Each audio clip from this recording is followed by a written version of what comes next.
In this video, I'm going to teach you how to lose body fat like the leanest people in the world.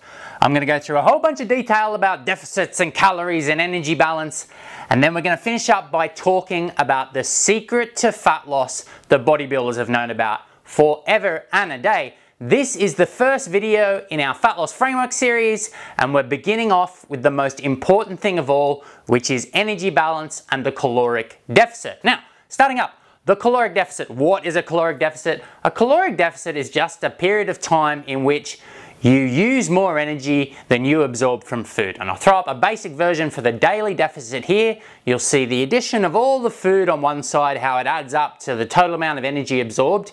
And then on the other side, you've got things like your basal metabolic rate, your thermic effective food, non-exercise activity thermogenesis, and activity. So these are the two. This is the energy in and the energy out. And over the course of a day, if you use more energy than you get from food, then you've created what we call a daily caloric deficit. Now, moving on, the three states of energy balance, which can be really looked at over any period of time, whether hours, a day, a year, are the surplus, maintenance, and the deficit. Now, if you're looking to gain muscle, you'd be putting yourself into a mild surplus, which is eating more food than you need, so you're in a really kind of anabolic state to build some muscle. Maintenance is the state where most of us spend our time, which is we're roughly eating about the same as we're using and our body weight stays the same. And then the deficit is the one that we're interested for fat loss, because we're trying to create an energy shortfall so that our body has to draw that energy from somewhere. And typically, 75% of that deficit will come from your body fat stores. And if you're doing lots of clever stuff like lifting heavy and eating your protein, you can have it all come from your body stores.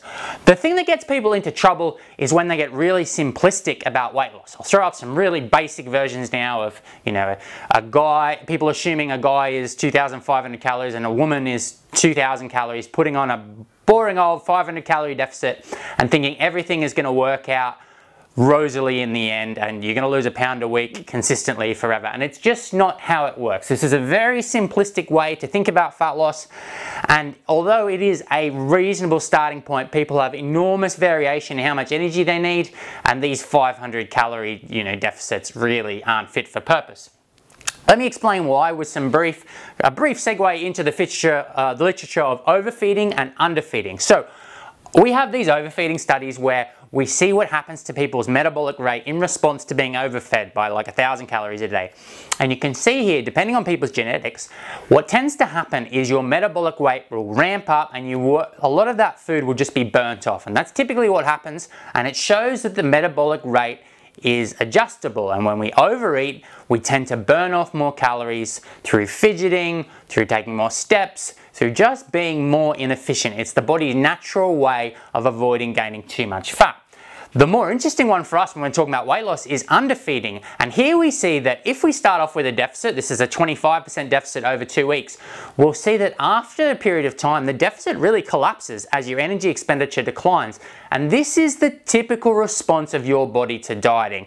It senses that it's losing body fat through the leptin signaling pathway to your brain, and it will down-regulate your energy expenditure and upgrade your hunger. And this is the natural kind of starvation response of your body, and it's one of the reasons why it's really, really hard to lose weight. And it's also why we need to understand that this is a dynamic relationship. Now, just to hammer this point home, I'm going to throw up a graph which kind of shows you how ridiculous this 3,500 calorie rule, this idea that you will lose a pound a week forever and a day if you create a 3,500 calorie deficit, because it's a moving target.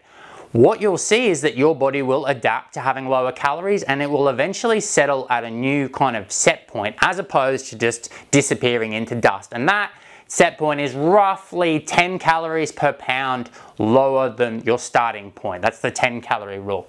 Why is this happening?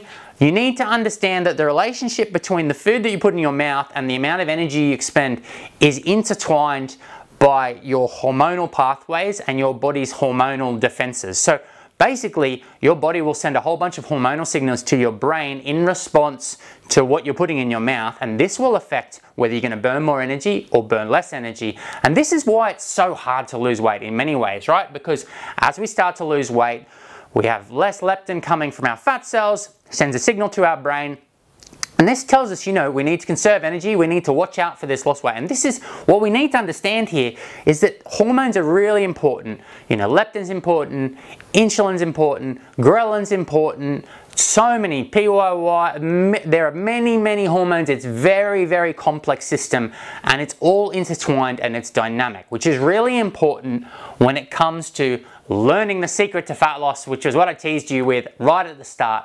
The secret to fat loss, in the way that bodybuilders have done it forever and a day, is to focus on creating the deficit. Focus on your daily deficit or your weekly deficit, and understand that that is a moving goalpost, which is why people in the physique sports, what they do is they set up their macros to get a consistent kind of amount of energy intake over a week, 5 low days, 2 high days, and then what they do is they wait, and they wait. They're really patient, they're really consistent, and then they adjust.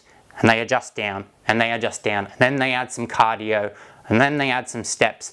And this is how they are epically good at losing weight, because they defend their deficit over time. They focus on their deficit, and that is the way to lose weight and then to keep it off in the long run. Focus on creating your deficit and then defending that deficit from the ravages of hunger and from downgraded energy expenditure, and you will do wonderful, wonderful things.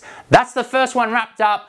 Next up, we're going to start with, one of the ways we can adjust our nutrition, and I'm going to start with food because it's my absolute favorite.